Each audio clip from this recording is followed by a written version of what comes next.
পরীলোকে অনেক সুন্দর সুন্দর পরীরা একসঙ্গে বসবাস করত। তাদের মধ্যে একজন পরী ছিল যার নাম ছিল সিন্ড্রেলা পরী। সিন্ড্রেলা পরী দেখতে অনেক সুন্দর ছিল।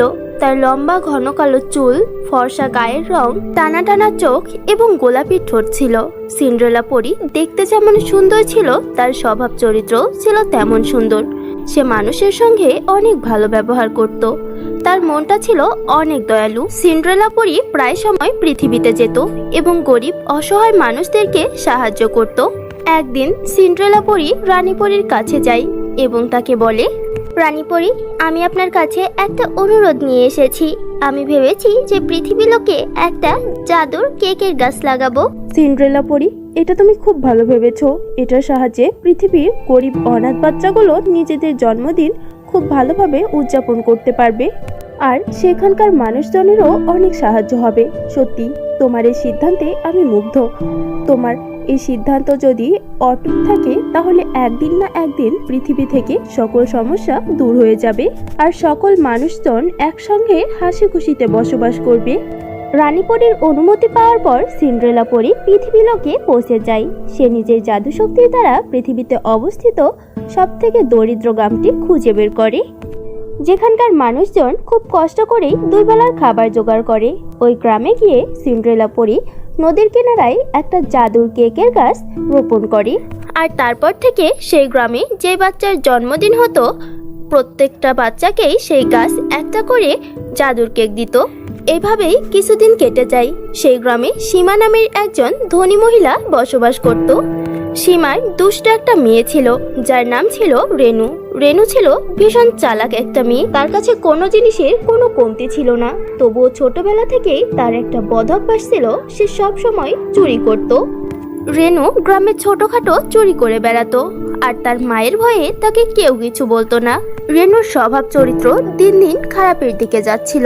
সেই গ্রামেই একটা ছোট্ট মেয়ে অ্যাঞ্জেলিনা তার মা সুমিত্রা এবং বাবা রাহুলের সঙ্গে বসবাস করত। অ্যাঞ্জেলিনার পরিবার ছিল ভীষণ দরিদ্র। তারা বাসি পচা শুকনো খাবার খেয়েই নিজেদের দিনাপাত করত। অ্যাঞ্জেলিনার বাবা রাহুল গ্রামে শ্রমিকের কাজ করত এবং অ্যাঞ্জেলিনার মা সুমিত্রা তাকে শ্রমিকের কাজ করতে সাহায্য করত। অ্যাঞ্জেলিনা ছিল মাত্র 12 বছরের একটা মেয়ে, যে তার মা বাড়ি থেকে চলে যাবার পর বাড়ির সব কাজ করত এবং এর সাথে সাথে নিজের পড়ালেখাগুলোও করত। অ্যাঞ্জেলিনার জন্মদিন খুব কাছাকাছি চলে এসেছিল। অ্যাঞ্জেলিনা তার মাকে বলে, মা, আগামী সপ্তাহে আমার জন্মদিন। ছোট্টবেলা থেকে এই পর্যন্ত তুমি একদিনও আমার জন্মদিনটা উদযাপন করনি। এবার কি আমার জন্মদিন উদযাপন করবে? মা, তুমি তো জানোই আমাদের বাড়ির অবস্থা। আমরা দুই বেলার খাবারও অনেক কষ্ট করে জোগাড় করি। আমরা তোমার জন্মদিন উদযাপন করতে পারবো না মা। তুমি আস্তে আস্তে বড় হচ্ছ, তোমার বিয়ে শাদীর ব্যাপারও আছে। তুমি জানো না আমি আর তোমার বাবা কত কষ্ট করে একবেলা খাবার খেয়ে তোমার জন্য টাকা জমাচ্ছি। বার্থডে উদযাপন করা তো বড় লোকের কাজ, আমাদের মতো গরিবের ভাগ্যে এগুলো নেই মা। সুমিত্রা তার মেয়েকে যে কোনোভাবে বোঝানোর চেষ্টা করে এবং অ্যাঞ্জেলিনাও কথাগুলো বুঝতে পারে আর মন খারাপ করে নিজের ঘরে চলে যায়। অ্যাঞ্জেলিনা নিজের ঘরে বসে নিজের বার্থডের ব্যাপারে ভাবছিল, যদি আমরাও বড়লোক হতাম তাহলে আমারও জন্মদিন উদযাপন করা হতো। আমার তো কপালটাই খারাপ যে প্রতি বছরের মতো এই বছরও আমার জন্মদিন উদযাপন করা হবে না। এইসব ভেবে অ্যাঞ্জেলিনা মন খারাপ করে বসে থাকে এবং সে নিজের মন ভালো করার জন্য জঙ্গলের দিকে চলে যায়। অ্যাঞ্জেলিনা হাঁটতে হাঁটতে জঙ্গলের মাঝখানে পৌঁছে যায় এবং সে নদীর কিনারায় বসে নিজের মনের কষ্টগুলো কমাচ্ছিল। জঙ্গলের সৌন্দর্যতা দেখে অ্যাঞ্জেলিনার খুব ভালো লাগে। সে তার মনের সকল কষ্ট ভুলে যায় এবং জঙ্গলের পশু পাখির সঙ্গে খেলা করতে থাকে।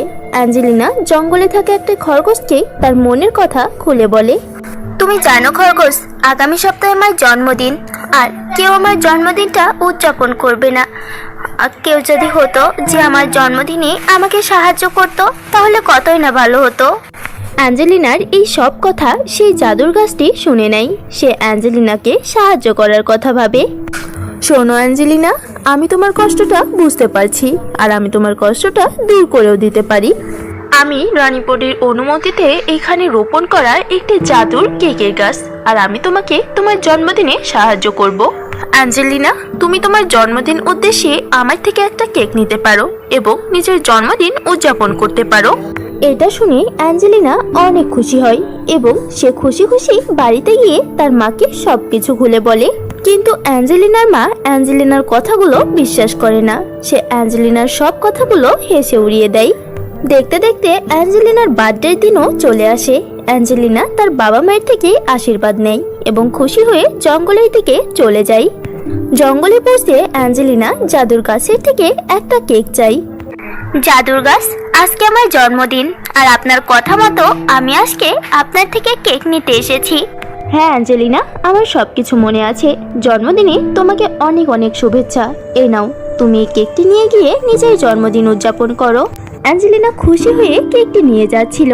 রেনু তাকে কেকটি নিয়ে যেতে দেখে নেয় এবং সে মনে মনে ভাবে, অ্যাঞ্জেলিনা তো অনেক গরিব, তাহলে ওর কাছে এত টাকা কিভাবে এলো যে ও কেক কিনে নিজের জন্মদিন উদযাপন করছে?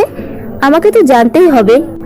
তখন রেনু অ্যাঞ্জেলিনার রাস্তা আটকায় এবং অ্যাঞ্জেলিনাকে বলে, অ্যাঞ্জেলিনা, তোমাকে জন্মদিনের অনেক অনেক শুভেচ্ছা।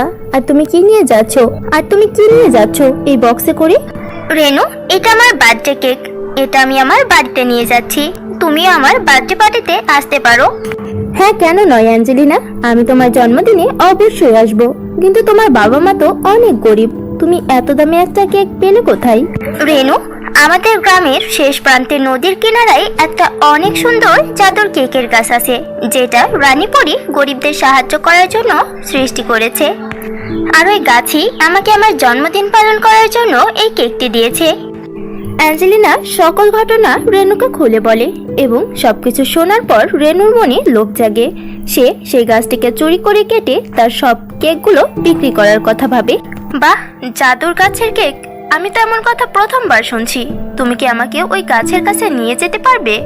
কেন নয় রেনু, অবশ্যই নিয়ে যাব। কিন্তু তোমার কি প্রয়োজন? তোমার কাছে তো কোনো জিনিসের কোনো কমতি নেই, আর ওই গাছটি শুধু দরিদ্র মানুষদেরকেই সাহায্য করে। আরে না অ্যাঞ্জেলিনা, আমি ওই গাছটি শুধু দেখতে চাই। এরপর রেনু কথাতে ভুলিয়ে ভালিয়ে অ্যাঞ্জেলিনাকে সঙ্গে করে সেই জাদুর গাছের কাছে নিয়ে যায়। জাদুর গাছের উপরে অনেকগুলো কেক দেখে রেনুর মনে লোভ জাগে। এরপর সে রাত হবার জন্য অপেক্ষা করতে থাকে, যেন রাতের বেলায় সে চুপচাপ সেই গাছের সব কেকগুলো পেরে নিতে পারে এবং সেগুলো শহরে নিয়ে গিয়ে চড়া দামে বিক্রি করতে পারে। এরপর দুই বান্ধবী নিজেদের বাড়িতে চলে আসে। সন্ধ্যাবেলায় অ্যাঞ্জেলিনা তার বার্থডে পার্টি অনুষ্ঠিত করে। সেই বার্থডে পার্টিতে তার কিছু বন্ধু এবং পাড়ার কিছু ছোট ছোট বাচ্চারা উপস্থিত হয়। ওই দিন সে অনেক খুশি ছিল এবং পার্টি শেষ হবার পর সে মনে মনে জাদুর কেকের গাছকে ধন্যবাদ জানায়। রেনু চুপি চুপি রাতের বেলায় সেই গাছের কাছে যায় এবং সে গাছটি কেটে ফেলে, আর সে গাছটি বয়ে নিয়ে শহরে যাচ্ছিল। ঠিক সেই সময় অ্যাঞ্জেলিনা তাকে দেখে নেয়। অ্যাঞ্জেলিনার কৌতূহল হয় যে রেনু এখন এখানে কি করছে। এটা ভেবে সে বাইরে আসে। তখন সে ভালোভাবে দেখতে পায় যে রেনু সেই গাছটিকে কেটে নিয়ে যাচ্ছে। আরে রেনু, এটা তুমি কি করলে? এত গরিব মানুষকে সাহায্যকারী এই জাদুর গাছকে তুমি কেটে ফেললে। এটা তুমি ঠিক করলে না। চুপচাপ এই গাছটা এখানে রেখে চলে যাও। অ্যাঞ্জেলিনা, সত্যি তুমি অনেক বড় একটা বোকা। আমি ভেবেছি এই গাছের সব কেকগুলো আমি শহরে নিয়ে গিয়ে বিক্রি করে দেব, আর এর সাহায্যে আমি অনেক টাকা ইনকাম করতে পারবো, আর আমাকে কেউ আটকাতে পারবে না। বুঝেছো তুমি? এখন সরে যাও রাস্তা থেকে। এরপর অ্যাঞ্জেলিনা কোনো উপায় না পেয়ে চিৎকার করতে শুরু করে, আর তার চিৎকার শুনে গ্রামবাসীরা সেখানে উপস্থিত হয়। অ্যাঞ্জেলিনা গ্রামবাসীদেরকে রেনুর সকল ঘটনা খুলে বলে, আর গ্রামবাসীরা সবাই মিলে রেনুকে অনেক অপমান করে। নিজের ভুলটা রেনু বুঝতে পারে এবং সে অনেক আফসোস করে। ঠিক সেই সময় পরি সেখানে উপস্থিত হয়। অ্যাঞ্জেলিনা, সত্যি তুমি আজকে একটা অনেক ভালো কাজ করেছো। তোমার সাহস দেখে আমি মোহিত। তো পরি, অনেক দেরি হয়ে গেছে। রেনু এই গাছটিকে কেটে ফেলেছে। এখন এই গাছ আর সাহায্য করতে পারবে না আমাদের। অ্যাঞ্জেলিনা, তুমি চিন্তা করো না, এই গাছটিকে আমি আবার রোপণ করে দেব। এই গাছটি রানীপরি পৃথিবী লোকের অসহায় মানুষদেরকে সাহায্য করার জন্য বানিয়েছে। এর পরবর্তীতে গাছটি তোমাদেরকে আবার সাহায্য করবে। এটা বলে পরি দ্বিতীয়বারের মতো সেই গাছটি আবারও সেই গ্রামে লাগিয়ে দেয়। এরপর পরি সেখান থেকে চলে যায় এবং গাছটিও প্রতিনিয়ত গরিব অসহায় মানুষদেরকে সাহায্য করতে থাকে। উদাসপুর নামক একটি সুন্দর গ্রামে নীলা তার মা পার্বতীর সঙ্গে বাস করত। নীলার বয়স যখন 1 বছর তখন কিছু চোর তার বাবাকে খুন করে ফেলেছিল।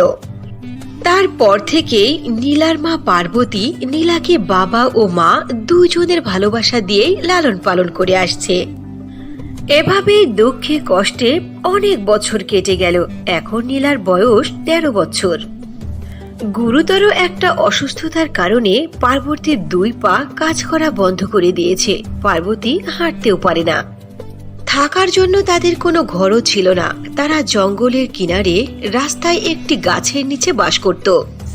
ওই গাছের নিচে সেলাই মেশিনে সেলাই করে কোনো মতে তাদের সংসার চালাতো। একদিন খুবই জোরে জোরে বৃষ্টি হচ্ছিল।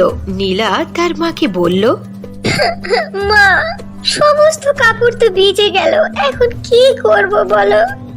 নীলা, তুই কান্না করিস না মা। আল্লাহ তাআলা যতটুকু দুঃখ আমাদের ভাগ্যে লিখে রেখেছে তা তো আমাদের পোহাতে হবে। যাও মা, এই কাপড়গুলো ডেলিভারি দিয়ে আসো আর তাদের কাছ থেকে টাকাও নিয়ে আসো, নইলে আমাদেরকে আজকে না খেয়ে থাকতে হবে। নীলা ভেজা কাপড় নিয়ে গেল ডেলিভারি দেওয়ার জন্য। মানুষদেরকে তাদের কাপড় বুঝিয়ে দিল আর তাদের কাছ থেকে টাকা চাইলো। নীলার সেলাই করা কাপড় ভেজা হওয়ার কারণে কেউ তাকে টাকা দিল না। কি টাকা চাচ্ছিস? কাপড় তো ভিজিয়ে এনেছিস, আমাকে তো এটা পরিষ্কার করতে হবে, উল্টো আমি তো তোর কাছ থেকে টাকা চাইবো, তাই না? কাপড় ভেজা হবার কারণে কেউ নীলাকে টাকা দিল না। নীলা কষ্ট পেয়ে রাস্তা দিয়ে হাঁটছিল আর ভাবছিল, কেউ টাকা দিল না, আমাদের ঘর বাড়ি নেই, যদি কাপড় ভিজে যায় কি করে রক্ষা করব? কেউ আমাদের দুঃখটা বুঝলো না, এখন কি করি? আচ্ছা যাই, সীমা আন্টির কাছে যাই, আমার মনে হয় ওনাকে তার কাপড় ডেলিভারি দিলে উনি আমাকে টাকা দেবেন। সীমা নামে এক মহিলা তার স্বামী ভানু প্রতাপের সঙ্গে নীলাদের গ্রামেই বাস করত। সীমার ছিল 2টি ছেলে। এক ছেলে বিকাশ, যে শহরে অনেক বড় জব করত। ছোট ছেলে মোহিত ওই অঞ্চলে দারোগার চাকরি করত। সীমা রেগুলারই পার্বতীর কাছ থেকেই কাপড় সেলাই করে নিত, কিন্তু তার টাকাও ঠিক মতো দিত না। নীলা যখন সীমার বাড়ি গিয়ে সীমার হাতে তার সেলাই করা কাপড় ডেলিভারি দিল, তখন সীমা তার জামা ভেজা দেখে ছুঁড়ে মারলো আর বলল, আই নীলা, আমি তোকে দিয়েছিলাম আমার লেহেঙ্গা তৈরি করার জন্য, আর তুই আমার মেয়ের ফ্রক তৈরি করে এনেছিস। কি করেছিস এটা? এখন তো ছোট করে তৈরি করেছিস, তার উপরে ভেজা। আমি এই ফ্রক নেব না, তাড়াতাড়ি নিয়ে যা, নতুন করে তৈরি করে কেচে ধুয়ে প্রেস করে তারপরে আনবি, যা এখান থেকে। ম্যাডাম, যদি কিছু টাকা দিতেন তাহলে খুবই ভালো হতো, আমি আর আমার মা 2 দিন হলো কিছুই খাইনি। তুই তো আমার জামার কাপড়টা নষ্ট করে দিয়েছিস, আবার টাকা চাচ্ছিস? যা এখান থেকে ভাগ, নইলে ঘাড় ধাক্কা দিয়ে বাড়ি থেকে বের করে দেব। নীলা মনের দুঃখে ওই লেহেঙ্গা নিয়ে একটি নদীর কিনারে বসে খুবই কান্না করছিল। কেউ তো টাকা দিল না, এখন আমি মাকে গিয়ে কি বলবো? আমরা কি খাবো? আজকে না খেলে বোধহয় মরে যাব। হে খোদা, তুমি বলে দাও এখন কি করব, আমার কি করা উচিত? নীলা নদীর কিনারে বসে একা একাই মনের দুঃখের কথা বলছিল আর কাঁদছিল। হঠাৎ করে নীলার চোখ পড়ল নদীর কিনারে একটি সোনালী রঙের মাছের উপরে। মাছটি নদীর কিনারে ছটফট করছিল। নীলা ওই মাছটিকে তুলে নদীর মধ্যে দিয়ে দিল। সঙ্গে সঙ্গে ওই সোনালী রঙের মাছটি খুবই সুন্দর একটি পরীতে প্রকট হলো আর বলল, শোনো মেয়ে, তুমি আমাকে জলের মধ্যে দিয়ে অভিশপ্ত জীবন থেকে মুক্ত করে দিয়েছো। এক অভিশাপের কারণে আমি মাছ হয়ে গিয়েছিলাম, তুমি আমার জীবনকে রক্ষা করেছো, আমি তোমাকে সাহায্য করতে চাই। তুমি আমার কাছে যা চাইবে আমি তোমাকে তাই দেব, বলো তুমি কি চাও? পরিজি, আমাদের থাকার মতো কোনো জায়গা নেই, থাকার জন্য একটি ঘর চাই। বাস এইটুকু, এই নাও। পরি তার জাদুর লাঠি ঘোরালো। সঙ্গে সঙ্গে ওই জাদুর লাঠির মাধ্যমে অনেক বড় একটি লেহেঙ্গার ঘর প্রকট হলো। নীলা, এটা হলো জাদুর লেহেঙ্গার ঘর, তুমি এই লেহেঙ্গার কাছ থেকে যা চাইবে এই লেহেঙ্গার ঘর তোমাকে তাই দেবে। শোনো, এই লেহেঙ্গা আকাশে উড়তেও পারবে আর এর ভিতরে থাকা সমস্ত জিনিসই জাদুর। নীলা, তবে তুমি একটি কথা মনে রাখবে, এই জাদুর লেহেঙ্গার মাধ্যমে তুমি অন্যদেরকে সাহায্য করবে। এ কথা বলে পরি সেখান থেকে গায়েব হয়ে গেল। এরপর নীলা জাদুর লেহেঙ্গার ঘরকে আদেশ করলো, হে জাদুর লেহেঙ্গার ঘর, আমাকে উড়িয়ে আমার মায়ের কাছে নিয়ে চলো। গ্রামের সব মানুষই জাদুর লেহেঙ্গার ঘর উড়তে দেখে খুবই আশ্চর্য হলো। কিছুক্ষণ ওড়ার পরে নীলা ওই লেহেঙ্গার ভেতরে উড়ে উড়ে তার মায়ের কাছে পৌঁছে গেল। নীলার মা খুবই আশ্চর্য হয়ে ওই লেহেঙ্গা দেখছিল আর সে থমকে গিয়েছিল। এরপরে নীলা ওই লেহেঙ্গা ঘরের মধ্যে থেকে তার মায়ের কাছে বের হয়ে আসলো।